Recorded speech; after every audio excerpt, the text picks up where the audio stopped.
most of the time it's almost like this is Heather's idea of what I want to do, and this is what the Lord does. And it's like, let me get all my pieces back, and it never works. But literally, y'all, that feels. That it is how it is. feels. It's like, okay, let's roll the dice. Oh my Oh, gosh. there it goes.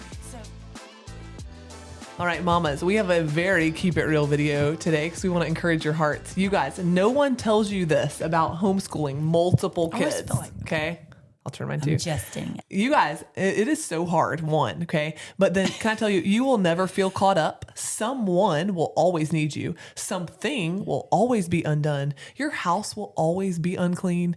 Even if you just cleaned it up, it's going to become very quickly uncleaned. And then, man, you guys, there's always something to be done. The noise level in your home is high. We just want to send you the beautiful, the beautiful and real message. Yes, that if you're trying to do it all perfectly, babe, No. it can't be done. And so on every front, every day, you're going to feel like you're failing at some point every day if your aim is to do it all perfectly. And let me own that. So this just brings me back. Because basically, when you're homeschooling, you have multiple kids. And so I have like 5 and under. And let me tell you what, them early days, that was intense. But like, I just remember trying to homeschool Ridge and having the kids like climbing on the table, like climbing on the books while I'm trying to teach them how to read, trying to write. But you think that's your easy problem, because now it is, Mom, I need you to proofread my paper. Mom, I don't know how to do this Algebra 1. I'm like, give me the toddler on the table. So not to make you sad or think that's going to be better, but seasons change and times get different. But there is a way to do it if you remain faithful in God's word. But man, I mean, just looking back, and Christy's still in that, y'all. She still has babies spilling stuff everywhere and changing diapers, and we're past that. But the helping and somebody needing you, it doesn't get any easier. But man, it's still it's good to have somebody need you. I'm so blessed that we get to do this. I know. Even though it can get hard and crazy sometimes. Well, and then just the other night, my husband was doing a family devotion with our kids, and he was talking to them really about being thankful, because so often they are not in the very things that they are blessed to have or to do, they complain. So it's like, and so he just wanted them to appreciate you guys. Even like, so when I ask you to brush your teeth, it's a blessing to you. You have a toothbrush and toothpaste, and you can take good care of your teeth, where, 200 years ago, people weren't doing that, or they didn't have the same resources that you have. You complain about your blessings. Then we ask you to take a shower, and then you don't want to. You complain about having hot running water, where then a ton of places, they can't even do that. You can't even take a shower. So anyway, we have a home that we are blessed to clean, but we're complaining on every front. We were talking to our kids about their blessings. But then can I tell you, I was super chastised as a mom, because in my heart, instantly, I felt such great weight of conviction, because I thought, who my blessings are? My children. Mm-hmm. And do you know who I complain about? My kids. Children. Mm-hmm. Oh, and you guys, the weight of that was crushing for a minute in that moment. And I just said it out loud to all my kids. I said, y'all, I feel this. Because as we're parenting you, I feel like, y'all, this is how it always works. As we're parenting our children, we are being refined by the gospel message, by the truth of scripture, by the reality of our own sin. As we see and parent their sin, y'all, we have the same sin. Yeah, and they're getting it from us. I'm just like, it's not fun. I just feel like the older I get, the more I realize how I just appreciate more how I do not have it all together. In fact, I see my sin more. I feel like I just don't like it. We're all in need more. of a savior. But in a good way, beautiful way, it helps me to give grace toward my children, and to extend mercy to my kids, and to extend forgiveness to my kids, because I see how desperately I need it. And when you are, to go back to like homeschooling multiple kids, it's probably best, honestly, to not do a checklist, because it will never be fulfilled. Let's just be. You can be organized. I do encourage you to be organized. But most of the time, it's almost like this is Heather's idea of what I want to do, and this is what the Lord does. And it's like, let me get all my pieces back, and it never works. But literally, y'all, That feels. That is how it feels. It's like, okay, let's roll the dice. Oh my There gosh. it goes. I just want to encourage you, like, it's okay if you go off script. And I'm so hard sometimes and so rigid with chores, and no, we got to do our math today. No, we got to do this, and man, I'm just missing the point and the beauty in it. And give yourself grace, but don't always just go to a checklist. And it is so hard because I feel like when you have multiple kids of just thinking, oh my gosh, I have to get this done. We got to do we got to do math, we got to do English and all this kind of stuff. No, that's really not it. You don't have to do all those things. No, it doesn't have to be 7 subjects in a day because I feel like that is impossible. Yeah. So even if it's like a matter of, hey, you do history one semester and then science the next semester, in addition to the other subjects, or you enjoy science over the summer, and like do tons of experiments, have fun, read great books, great. Or, there are a lot of ways you can do it differently. And I think that's one of the things that I did not know about homeschooling so many kids. I think there's this idea in your head. And so if you're new to this and you have a big family, there's this idea in your head that like you're going to have all your kids sit around a table. Oh my gosh. Everyone will pull out their math books and then everyone at once will promptly begin doing their math work. And it is not at all like that. Just to encourage you, if in the event that you would think that, or that you feel like you're failing because it's not that, no, well, and praise God, our houses do not look or feel like traditional schooling. No. So no, you're going to have your 2-year-old is going to be playing with magnetic tiles or is the goal or Legos or something.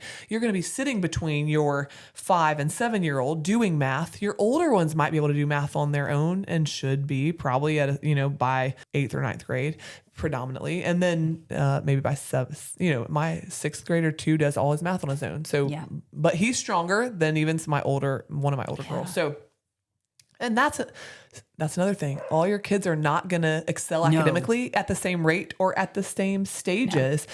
Certain kids are going to read sooner than others. Certain kids will be slower in math and stronger in writing. And so you guys, on every front, I feel like the Lord's going to challenge you in a beautiful way because every kid is uniquely and wonderfully made. Some will be great at math and do it very quickly. Others will be trudging to get math done. I mean, it's going to be so hard. And then others will write well. Some will not. Some will be very focused. Others will be like squirrel and I need to go jump on the trampoline. And then God, you guys from scripture, God has equipped you, mama, to raise and train them all. Just know that it's not going to look like anything like you expected it to. And then talk about the homeschooling space. Because I feel like you and I both started with homeschooling spaces. And then that was a joke. Okay. Our homeschooling space blew up. Y'all, we have like a room to do a homeschool room I painted the chalk. I don't know, the wall with a chalkboard, okay? Let me just go ahead and tell you. That right now, that huge room that we have, room upstairs, that is my husband's office now, okay? He writes all over the board. That's his space. And I'm so thankful that he has it.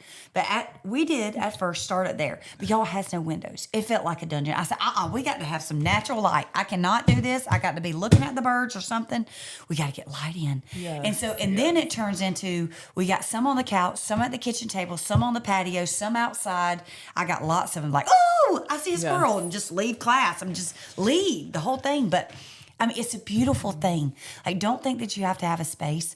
No. Being together, being in the kitchen, I just feel like, I don't know, life just happens in the kitchen. Most of the schooling is in the kitchen because you have a table in there, and ours is kind of open, have couches, but don't go into it thinking, I got to make a room. No, because then it ends up being your husband's office. And that's right. Well, and then I love it. I was thinking about in our house. So we have 2 girls that love to go on one of the kitchen tables.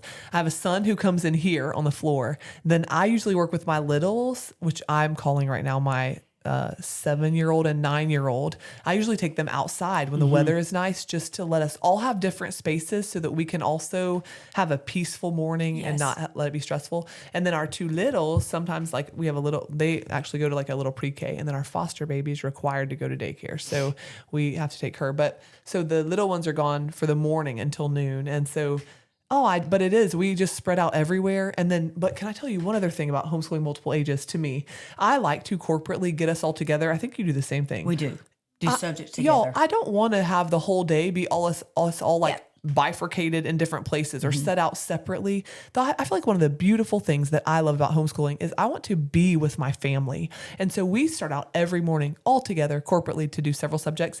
And I believe that, and always in there somewhere is a read aloud. It's a little bit of worship. It's a Bible study. But it's a time together where I usually let the kids do something they want to do with their hands too. So they might be building with Legos. They may be crocheting for my girls. They may be drawing, sketching. I have one kid who loves to sketch. I even have a little guy who, he's always building something, making something. So, or snap circuits, using his snap circuits. So, but I love that time together. And then can I tell you, I asked my kids, what do y'all, just recently I asked them, what do they remember about the last 10 years of school? And can I tell you the number one thing that really number one and two things they said to me were, one, they remember playing outside so much, having so much fun, playing, building forts, building teepees. We've like built we just have fun outside. And then the second thing was playing with their siblings that they have. So that's another thing, that the title of this is What No One Tells You About Homeschooling Multiple Ages. From my kids' mouths, and this was from my 15-year-old who said that. I asked my 15, 13, and 11-year-old, but she said one of the things that her fondest memories is how tight now her and her siblings are. They have a better relationship, she has noticed, than a lot of families because they've spent so much time together. And I feel like that's the beauty when we were talking about, even in the last episode of building a relationship, one of the big goals for us as believers and parents, mothers of families, where we are aiming to cultivate kids who would love and serve and know Christ. You guys, building a relationship, even among the family, creates like a wolf pack mentality in a beautiful way where kids will have each other's backs. They know each other well. They're building a relationship together, where I hope they just extend that into the future, into their adult lives. And with having the multiple children and like homeschooling them, the same thing, it just creates a beautiful atmosphere for your children to learn how to play with others that are not their age. It is the most beautiful thing when your 14-year-old can go and play with a 7-year-old. And I mean like literally playing, like football, basketball. And like have tennis. fun. Yes, have and enjoy fun. it. And like, oh my gosh, I had so much fun with Bubs today. Yes. It's just so sweet to watch them do that. And your older ones to intermingle with toddlers and babies. That is a beautiful thing. It's because they've grown up together. You have different ages. And ours are kind of like right stepping stone. And I will say that can be hard at times, but I am so thankful that the Lord did that because it is beautiful having them so close in age, because then they get to help each other. Then they get to do everything together. So nobody plays a sport by themselves because they're all so close in age, meaning that they're always together. Nobody is like left behind. You know what I mean? Like it's just so beautiful that they can enjoy activities together, that nobody's by themselves, that they can all do fun things together. Whether they like to do art. We went to an art camp. They all get to do it together because they're so close in age. And it's a beautiful thing with that. There's the also with the homeschooling, like with the multiple ages, I want to encourage you, a beautiful thing, I'm sure Christy does it too, is I like to get my oldest to help my youngest with their reading. I have some that are still not as strong of a reader, and it works out better most of the time when he is helping. I feel like she wants to do better. She listens better when he's helping, more so than me all the time. And I encourage you to include your older ones, include the other ones, or somebody stronger in math, let them help the younger one. Don't just, like Chrissy said, don't just do everything separate. I don't know. I try to cultivate time together. Well, and then I have one kiddo who loves to jump on the trampoline, and she's actually an older kid, but she will stay focused for one or two subjects, and then she has got to go air her brain to be able to come back and sit down, and she will grab a little, or like she'll be like, hey, does anybody want to go to the trampoline with me? Come on. And then she'll grab a little or two to go jump on the trampoline. Well, you guys, I take advantage of that time. So if she takes a little or two to the trampoline, and that would be afternoon for us, so afternoon time, then I will work with a big or edit a paper for a big. So I also feel like you've got to make the mornings work for you, and it's not going to be perfect. But my aim, like for me personally, we have like corporate group time, then we split for independent subjects, and that typically means that I am working with the 7 and 9-year-old. We have an 11, a 13, and 15-year-old who kind of work on their own for 2 hours. Let's just say I work with those 7 and 9-year-old for 2 hours. Then we kind of come back together. And then if my bigs, if they had a problem or two they need help with in math, then I'm theirs to help. If I need to edit papers, then I'm there to edit papers. I kind of like come back to them, circle back to them to see if there's anything they need help with. Or they'll come grab me in the middle of working with littles. And if they need help to edit something or to work on something with Fix-It Grammar or to edit a paper, I may say, okay, littles, y'all can go play for 15 minutes on the driveway while I edit this for Ty or whatever. So then they love that. They're like, yeah. And then they just go. And it kind of resets them, when you do let them. Because I have some that need a lot. Brains. Yes, that need a lot of breaks. Sometimes it's hard to pull them back in, but we have learned, hey, let's get this done. Then you can go have a longer break, if we get all of our school done. But man, it is something sweet about doing things together, because we start out with doing devotion together, and then we kind of break up where everybody kind of does math, so I can kind of like go from each person. But then sometimes people get done super fast in math, and then we do our writing. We go into writing, because writing, they can basically do their writing on their own, but then I need to proofread. And we're really not skilled at typing, so I am having to type a lot of That's papers. a great summer thing to do. I need to because nail that this summer. Typing.com is Yes. free, and then they can, in 30 minutes a day, 20 minutes a day on their own, work through that class. Yeah. And I have one, Rennie, she's my youngest, who's like so wanting to learn how to type, and I need to do that. But even my older ones have got to learn how to type, because I cannot type 5 papers. Well, and it will it's overwhelming. No, and then the reality is, as you're aiming to give them all skills, Yes. and so am I. So they all need the skill of typing, and typing well and typing fast. So, but I guess we just want to encourage you. Let me tell you from my humble experience too. Sometimes it still happens. It used to happen more than it happens now. Sometimes I can get overwhelmed when all the kids need me at the same time. And then I can feel like I'm failing as a mom when I can't be in 5 places at one time. And that's where you guys, I think we need to plan proactively and get skills. And by skills, I just mean we need to kind of have a plan ahead of time to say, okay, I'm going to know that I'm going to help. Like for me, Evie and Isaac during this hour. Okay. Then I'm going to set them free. And then Brinley, I'm coming to find you for math. Okay. For 20 minutes. I'm going to sit with you. If you have trouble with any of the math problems, I'm going to find you. And then Maddie, when I'm done with Bryn, I'm going to come find you to edit your paper. And I think the thing is, if we cannot get frustrated, I feel like where things can fall apart for me is it matters so much how my head is and how together I am. If I lose it and get frustrated or overwhelmed, all of a sudden they all feel it. And it's an epic fail. And then they all feel frustrated and overwhelmed. But if I can keep a cool head, if I can just be mature, frankly, and ask the Lord in and say, God, help me. And I don't have to be everything to everyone at the same time. Let me do one thing faithfully, then do the next thing faithfully, then do the next thing faithfully. I think sometimes you have to talk yourself down, mamas, because it's a lie that you would be a bad mom if you can't do everything all at once at the same time. No one can do that. So I want to encourage you to let your kids know though the expectation, like say, hey, I'm going to do this for an hour. Then I'm going to be yours for 30 minutes. Then I'm going to be yours for 30 minutes. Then I'm going to be yours for 30 minutes. And then at the very end, if anyone needs me, I'm going to help them, or I'm going to read aloud to the littles, and that's going to culminate our day or something. I just feel like have a game plan and try to stay as cool as a cucumber. That's like what I always say. I'm like, if mom can stay as cool as a cucumber, that's a win. And really, you guys know, mamas, that's a spiritual win, because being slow to anger and us not to be slow to getting overwhelmed, you guys, I just almost feel like those are spiritual disciplines that we need to invite the Lord in and say, God, I know you're refining me. Help me not to be overwhelmed. And in the overwhelming moments, I will tell my kids sometimes, because it happens all the time at our house, I will tell them, you guys, this moment will pass. When it's the baby's screaming, it's noon, like Jay runs in from pre-K, then the baby's crying and she's been sick. There's a diaper that needs to be changed. Somebody needs to wipe their bottom. The pigs, the goats there's a dog out and the goats are being chased or something. I don't know, something ridiculous. It's like everything's happening at once. And I'll look at my anxious kid. I have one anxious kid especially. And I will say, take a deep breath. Like this moment will pass. In 5 minutes, it will not feel like it feels right now. And so I want to tell you that, mama, that in those moments that feel overwhelming, you guys know that in 5 minutes, it will not still feel overwhelming. Get a game plan and then execute your game plan. And then you just try to stay cool and calm as a cucumber, because that is the secret really for your success in your days. It is. And that is hard to do. And sometimes I have to tell my kids, I'm like, I'm overstimulated. I just need a minute. Or like, you're kind of like, oh, because everybody does need you at once. And that was really encouraging, Christy, because sometimes I can just lose it.